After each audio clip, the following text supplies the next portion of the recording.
बिस्मिल्लाहिर्रहमानिर्रहीम। अस्सलाम वालेकुम नाज़रीन, आप यूट्यूब चैनल देख रहे हैं। मैं इमरान ख़ान हूँ। ख़बरें बहुत बड़ी हैं और इंतख़ाबात की तारीख़ आने वाली है क्योंकि अदालत के अंदर बड़ी डेवलपमेंट्स हुई हैं और जो बेंच था 9 रुकनी उसमें से 4 जजेस निकल गए हैं। कौन जजेस निकले, क्यों निकले और क्या फ़ैसला हुआ और इसके बैकग्राउंड में क्या है वो मैं आपको बताऊँगा। और फिर मैं आपको बताऊँगा कि एक्चुअली हाई कोर्ट्स के अंदर जो प्रोसीडिंग्स हो रही थी उसके बाद सुप्रीम कोर्ट पे उसका क्या असर पड़ेगा। और चीफ जस्टिस ऑफ पाकिस्तान ने आज एक बड़े अहम सवाल का, जो इस केस के साथ जुड़ा हुआ सबसे अहम सवाल है, उसका जवाब दिया। मैं ये सारी चीज़ें आपके सामने रखूंगा, लेकिन सबसे पहले जनरल रिटायर अमजद शुऐब साहब गिरफ्तार हो गए। लगभग 80 साल उनकी उम्र है। ये वो शख्स है जो पाकिस्तान जब बना था तो इनके वालिद अगवा हो गए थे। बहुत मुश्किल हालात में बड़ी तकलीफ़ें बर्दाश्त करते हुए ये लोग पाकिस्तान पहुँचे थे, बहुत मुश्किल से, और रेलवे स्टेशन के ऊपर सोते रहे हैं। बड़ी तकलीफ़ में इन्होंने अपनी इब्तदाई ज़िंदगी गुजारी और फिर पाकिस्तान की फ़ौज को ज्वाइन किया। इन्होंने जंगों में हिस्सा लिया और पाकिस्तान के दिफा के लिए हर सतह पर इन्होंने कुर्बानी दी। ये डट कर पाकिस्तान के साथ हमेशा खड़े रहे। जब ये रिटायर हो गए तो उसके बाद भी भारतीय मीडिया का प्रोपेगेंडा हो या कहीं और से कोई प्रोपेगेंडा आ रहा हो, ये हमेशा हर प्रोपेगेंडा का जवाब देते रहे। अब गुज़िश्ता कुछ अरसे से ये दिफाई तज्ज़िया निगार के अलावा या दिफाई तज्ज़िया देने के अलावा पॉलिटिकल मामलात के ऊपर भी तज्ज़िया दे रहे हैं और पॉलिटिकल मामलात में जो पॉलिटिकल माफियाज़ हैं उनके ख़िलाफ़ भी अपना एक बड़ा ज़बरदस्त मौक़िफ़ जनरल रिटायर शुऐब साहब रखते हैं। अब जनरल शुऐब साहब के साथ हुआ क्या है, वो मेरे एक प्रोग्राम में आए थे, वहाँ उन्होंने कुछ बातचीत की थी और उस बातचीत के नतीजे में जनरल अमजद शुऐब साहब को गिरफ़्तार कर लिया गया है। जनरल साहब को गिरफ्तार कैसे किया गया और वो कौन से हालात हैं जिनकी वजह से पकड़ा गया, मैं आपको पढ़ के सुना देता हूँ, आपको समझ आ जाएगी कि ये एफआईआर बोगस है, झूठी है, फ्रॉड है। और इसमें उनको अब रिमांड पे दे दिया गया है।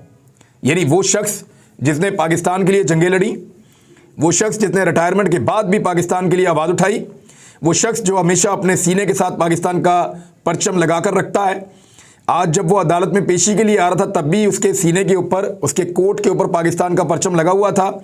उसके चेहरे पे मुस्कुराहट थी। जब उन्हें पूछा गया कि आपको अपनों ने पकड़ा है या किसी और ने पकड़ा है, तो इस पे भी वो मुस्कुराकर वहाँ से चले गए।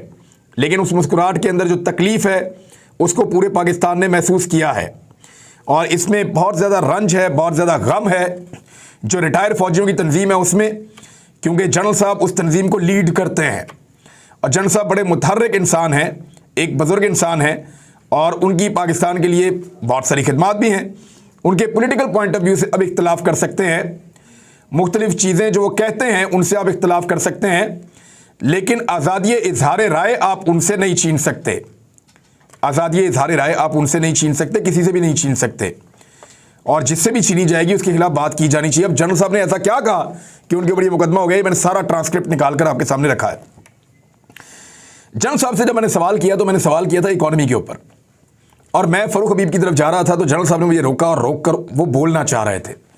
उन्होंने कहा कि जेल भरो तहरीक एक गलत फैसला था पाकिस्तान तहरीक इंसाफ का, और उन्होंने ये करार दिया और तहरीक इंसाफ पे तनकीद कर रहे थे जनरल अमजद शुऐब साहब।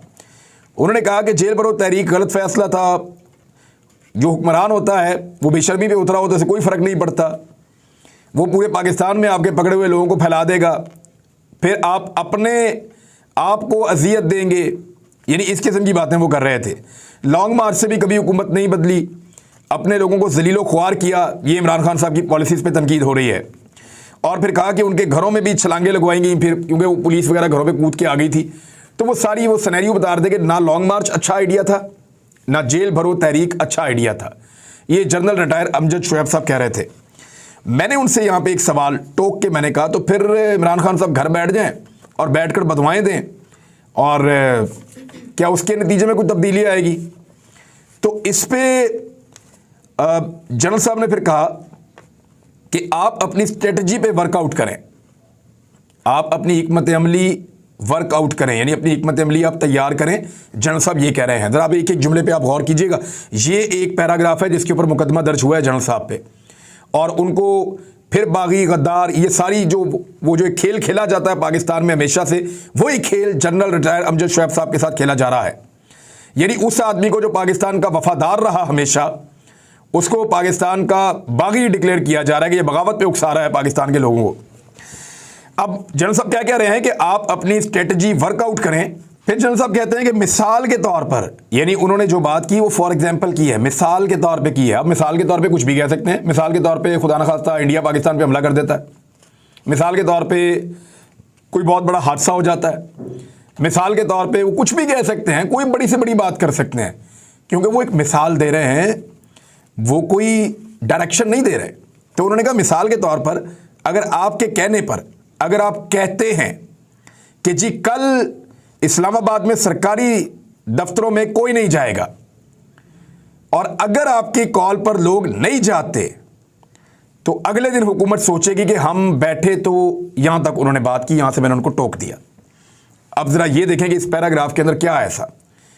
उन्होंने कहा मिसाल के तौर पर आप एक स्ट्रेटजी बनाएं, मिसाल के तौर पर अगर आपके कहने पे, अगर आप कहते हैं, यानी 2 मरतबा अगर का लफ्ज़ आ चुका है, तीसरी मरतबा फिर आएगा कि जी कल इस्लामाबाद में सरकारी दफातर में कोई नहीं जाएगा, फिर कहते हैं और अगर आपकी कॉल पे लोग नहीं जाते तो अगले दिन हुकूमत सोचेगी कि हम बैठे। तो यहां मैंने उनको टोका, मैंने कहा नहीं, ये वाला ऐलान करके तो अपने आप को ख़राब करने वाली बात है।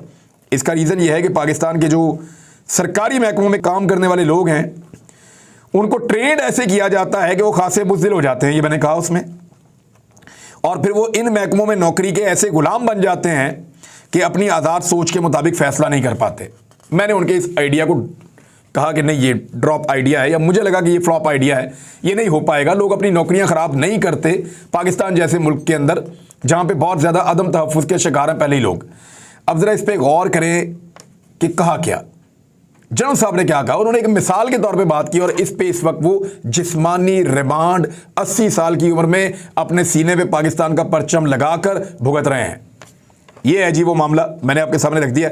अब आ जाए जरा सुप्रीम कोर्ट ऑफ पाकिस्तान में सबसे बड़ी खबर है, मरीम नवाज़ की कुछ मासूम ख्वाहिशें भी आई हैं। वो साहिवाल गई थी जलसा करने के लिए, जो सबसे छोटा ग्राउंड था उसका इंतखाब किया गया, और वो ग्राउंड भी आधे से ज़्यादा खाली पड़ा था। ये मनाजिर आप देख लें उसके, मुझे अभी कुछ दोस्तों ने भेजे हैं। ये मनाजिर उस वक्त के हैं जब मरीम नवाज़ साहिबा तकरीर कर रही थी, यानी साहिवाल जहाँ पे पाकिस्तान मुस्लिम लीग नून का तोती बोलता था, उस वक्त मरीम नवाज़ की तकरीर के दौरान लोग छोड़ कर जा रहे थे, और लोग आपस में बातें कर रहे थे, और बहुत थोड़ी तादाद में लोग मैदान के अंदर खड़े थे, और छोटा सा मैदान जो है उसका इंतखाब किया गया था। तो ये सिचुएशन हो गई है। इसके बावजूद कि तमाम सरकारी वसाइल इस्तेमाल किए गए, और तो और बिजली भी चोरी की थी। मैंने 2010 में गालिबन नवाज शरीफ के एक जलसे में बिजली चोरी पकड़ ली थी, और मैंने वो खबर टीवी चैनल्स को दे दी थी। कुछ टीवी चैनल्स पे वो खबर चल गई थी और कुछ ने नहीं चलाई थी। उसके बाद